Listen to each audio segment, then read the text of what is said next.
စာအုပ်တွေစာရွက်စာတမ်းတွေ data တွေကြားမှာလမ်းပြောင်းနေတယ်လို့မျိုးခံစားနေရပါသလားအဲ့လိုရှုပ်ထွေးနေလေအချက်လက်တွေကိုကိုယ်ပိုင်အသိပညာ engine တစ်ခုအဖြစ်ပြောင်းလဲနိုင်မယ်ဆိုရင်ရောကဲဒီနေ့မှာတော့ Google ရဲ့ Notebook LM ကအဲ့ဒါကိုဘယ်လိုအတိအကျလွတ်ဆောင်ပေးနိုင်မယ်ဆိုတာကိုလေ့လာကြည့်ကြပါမယ်ဒါကအားလုံးလဲကြုံဘူးကြမှာပါစာရွက်စာတမ်းကောင်ကြီးတွေ data တွေပြီးတော့အချင်းမီပြောင်းအောင်လုပ်ရမယ် deadline တွေကြားမှာနစ်မြုံနေတာမျိုးပေါ့ဒါကတော်များများရဲ့အခက်ခဲပါဒါပေမဲ့လေဒါကိုဖြည့်ရှင်းဖို့ပိုပြီး smart ကြရဲ့နည်းလမ်းတစ်ခုတော့ရှိနေပါပြီတစ်ချက်စဉ်းစားကြည့်ပါအင်တာနက်ပေါ်ကအကြောင်းအရာပေါင်းစုံကိုသိတဲ့ AI တစ်ခုထက်ကိုယ်ပိုင်ကပါဆိုလိုတာကကိုယုံကြည်တဲ့စာရွက်စာတမ်းတွေကိုမှတ်စုကိုရဲ့ source တွေကိုပဲတီးတာနားလည်တဲ့ AI တစ်ခုရှိနေမယ်ဆိုရောအဲ့ဒါ Notebook LM ရဲ့တကယ်အထူးကစွမ်းအားပါပဲကဲ Notebook LM ဘလို့အလုပ်လုပ်လဲဆိုတာကိုအထူးကအပိုင်းကားပိုင်းနဲ့ခွဲပြီးတော့လေ့လာသွားကြရအောင်ကိုပိုင်အသိပညာဗဟုဌာနဒီဆော့တာကနေစပြီးတော့ကျွန်တော်ရဲ့အသင်ယူလေ့လာမှုအနာကအထူးကိုတစ်ချက်ထိလိုက်ကြတာပေါ့ပထမဆုံးအနေနဲ့အခြေခံအဆုံးဆုံးအချက်ကနေစလိုက်ကြအောင်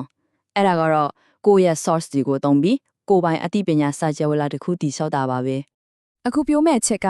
Notebook LM ကိုဘာကြောင့်ဒီလောက်ထိအယုံကြည်စိတ်ချရလဲဆိုတာရဲ့အထူးကတော့ချက်ဖြစ်တဲ့ grounded AI ဆိုတဲ့ concept ပါပဲအဲ့ဒါကဘာလဲဘာကြောင့်အရေးကြီးလဲဆိုတာကြည့်လိုက်ရအောင်ဌာနချက်ကအရှင်းရှင်းလေးပါပဲတခြား AI တွေကအင်တာနက်ကြီးတစ်ခုလုံးကနေအချက်လက်တွေဆွဲယူတဲ့အတွက်မှားယွင်းတဲ့ချက်လက်တွေဒါမှမဟုတ် hallucination လို့ခေါ်တဲ့ထင်ယောင်ထင်မှားဖြစ်မှုတွေဖြစ်နိုင်ခြေရှိတယ် Notebook LM ကတော့ကိုယုံကြည်ပြီးပေးထားတဲ့ source တွေထဲမှာပဲအလုပ်လုပ်တဲ့အကားရန်ရှိတဲ့ဥယျာဉ်တစ်ခုလိုပါပဲဒါကြောင့်မလို့သူပဲအဖြေတိုင်းဟာတိကျတယ်ပြီးတော့ဘယ်ကနေယူထားလဲဆိုတဲ့တိုက်ရိုက်ကိုးကားချက်နဲ့တကွပြန်စစ်လို့ရမယ်သူ့ရဲ့နောက်ွယ်မှာအားကောင်းတဲ့ Gemini 3.0 Pro engine ကအလုပ်လုပ်နေပါတယ်ဒါကဘာကိုဆိုလို့တလဲဆိုတော့စာမျက်နှာ1500လောက်ရှိတဲ့စာအုပ်တွေစာသင်တွေကိုတထိုင်နဲ့ဖတ်ပြီးနားလည်နိုင်စွမ်းရှိတယ်မှလာပါပဲ PDF ကနေ YouTube transcript တီပါမဆိုလက်ခံနေပြီးတော့အထူးသဖြင့်စာရွက်စာသင်အများကြီးနဲ့အလုပ်လုပ်တဲ့အခါအဖေရဲ့အရေးသွေးအောင်90%ပိုကောင်းလာတာကသူ့ရဲ့အစွမ်းကိုသက်သေပြနေတာပါပဲအခုရောက်လာတဲ့အပိုင်းကတော့တကယ်ကိုစိတ်လှရှားစရာအကောင်းဆုံးအပိုင်းပါတယ် Notebook LM ကိုပိုင်ပေါင်းဆက်ဖန်တီးမှုစတူဒီယိုတစ်ခုအနေနဲ့သဘောထားကြည့်လိုက်ပါကိုယ့်ရဲ့ source တွေကိုအစွမ်းထက်တဲ့ဖန်တီးမှုအသစ်တွေဖြစ်ဘလို့ပြောင်းလဲဖြစ်မလဲဆိုတာကြည့်ကြရအောင်အဓိက idea ကတော့တစ်ခုကနေအများကြီးဖန်တီးနိုင်တဲ့နေရာမှာပါပဲစာရွက်စာတမ်းတစုံတည်းကိုပဲတုံးပြီးတော့အဖိုးတန်တဲ့ရက်လက်တွေအများကြီးကိုထုတ်လွှတ်နိုင်တာကြောင့်အချင်းကိုအများကြီးတက်တာစေပါတယ်ဒီ data tables feature ကတော့တကယ်ကို game changer တစ်ခုပါပဲဥပမာစေတုဒေတာနာ PDF အခု20ကအချက်လက်တွေကို second ပိုင်းအတွင်းမှာစနစ်တကျ spreadsheet တစ်ခုဖြစ်ပြောင်းလဲပေးနိုင်တာကိုစိတ်ကူးကြည့်ပါအရင်ကနိုင်နဲ့ချီပြီးအချိန်ပေးရမယ့် log ကိုအခုမျက်စိတမိတ်အတွင်းပြီးစေလေးမှာနောက်တစ်ခုကတော့ audio overview feature ပါ The Chromebook Classroom ကဘလို့တယ်လို့ပဲ၆သွေးတဲ့စာတွေကိုတောင် on-off ဖွဲ့လက်တွေ့ကြတဲ့ podcast တစ်ခုအဖြစ်ကိုပြောင်းလဲပေးနိုင်ပါတယ်ကိုပိုင် podcast အတွက်ရွေးချယ်စရာတွေလည်းအများကြီးရှိပါတယ် AI host နှစ်ယောက်နဲ့အသေးစိတ်ဆွေးနွေးတဲ့ deep dive ပုံစံအတူချုပ်တင်ဆက်တဲ့ the brief ပုံစံကိုယ့်စာတမ်းကိုအကေးဖြတ်ခိုင်းတဲ့ critique ဒါမှမဟုတ်ရှုထောင့်အမျိုးမျိုးကိုဆုစဲတဲ့ debate ပုံစံတွေနဲ့ရွေးချယ်နိုင်ပါတယ်အားလုံးကိုဘာသာစကား80ကျော်နဲ့ထုတ်လုပ်နိုင်ပါသေးတယ် podcast တစ်ခုနားထောင်နေရင်နဲ့သိချင်တာတစ်ခုပေါ်လာလို့ခဏရက်ပြီးမေခွန်မေးလို့ရရင်ဘယ်လောက်တောင်ကောင်းလိုက်မလဲကောင်းပြီ Notebook LM နဲ့ဆိုရင်အားတကယ်ဖြစ်နိုင်ပါတယ် interactive mode နဲ့ဆိုရင်အချိန်မီရွေး join ဆိုတဲ့ခလုတ်ကိုနှိပ်ပြီးစကားဝိုင်းတွေဝင်သွားနိုင်ပါတယ် AI host တွေကိုရှင်းလင်းချက်တွေတောင်းမေးခွန်းနေမေးပြီးတာနဲ့ podcast ကိုချောချောမွေ့မွေ့ပဲပြန်ဆက်သွားမှာပါဒါကကိုယ့်အတွက် accent ရဲ့ကျူရှင်စရာတောင်းလို့ပါပ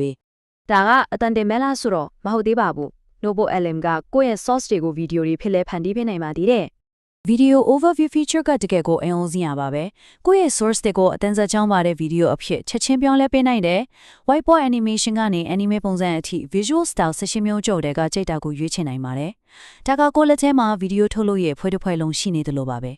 ကဲအခုထိကကိုမှရှိပြီးသားအချက်လက်တွေကိုပေါင်းဆက်ဖန်တီးတာကိုတွေ့ထရပြီအခုအချက်လက်အသီးတွေကိုရှာဖွေတွေ့ရှိကိုသူကဖရူကူနီပေးမလဲဆိုတာကြည့်လိုက်ရအောင်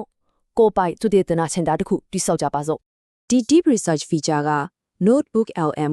ကိုယ့်ရဲ့အသိပညာပေါင်းအပြန်ဘက် internet ပေါ်ထိဖျက်ပြီးတော့သူတည်တနာလုံနိုင်စွမ်းကိုပေးပါတယ်ရွေးချယ်စရာနှစ်ခုရှိပါတယ်အကြောင်းအရာတစ်ခုကိုအကြမ်းဖြင်းခြုံငုံကြည့်ချင်တဲ့ဆိုရင် fast research ကိုသုံးနိုင်ပြီးအရေးသွေးမြင့် source ရပေါင်းများစွာကိုဖျက်ပြီးပြည့်စုံတဲ့အစီရင်ခံစာတစ်စောင်လိုချင်တဲ့ဆိုရင်တော့ deep research ကအကောင်းဆုံးပါပဲကောင်းပြီဒါဆိုဒီနေ့ပညာတွေအားလုံးမှာအသိပညာရဲ့အနာဂတ်အတွက်ဘာကိုဆိုလိုနေရလဲပုံကြီးချက်ပြီးတော့ကြည့်လိုက်ကြအောင်ဒီကြိုသိမြင်မှုဆိုင်ရာအစင်မြင့်တင်မှုက လူတိုင်းအတွက်အလားအလာကောင်းသည့်အများကြီးရှိပါတယ်။ကျောင်းသားတွေဆိုရင် study guide တွေချက်ချင်းလုပ်နိုင်မယ်။သူတည်တည်တွေအတွက်ဆိုစာတမ်းပေါင်းများစွာကိုပေါင်းစပ်နိုင်မယ်။ပညာရှင်တွေကလုပ်ငန်းတွေကိုပိုပြီးမြန်ဆောင်လုပ်နိုင်မယ်။ဖြစ်နိုင်ခြေတွေကတော့အဆုံးမရှိပါဘူး။ ဒီနေရာမှာအဓိကသတိပြုရမယ့်အချက်ကတော့အနာဂတ်မှာအရေးအကြီးဆုံးကျွမ်းကျင်မှုဆိုတာအချက်လက်တွေကိုရှာဖွေနိုင်စွမ်းတစ်ခုတည်းမဟုတ်တော့ဘူးဆိုတာပါပဲ တကယ်အထူးကကြတဲ့ကျွမ်းကျင်မှုကပေါင်းဆက်ဖန်တီးမှုရဲ့ဗိသုကပညာပါ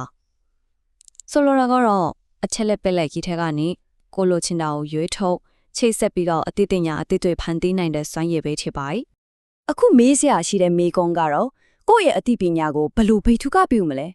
ဒီလိုကိရိယာတွေကိုသုံးပြီးကိုယ်ပိုင်နားမစင်မှုစကြောက်လာကိုဘယ်လိုတိဆောက်ကြမလဲဆိုတာပါပဲ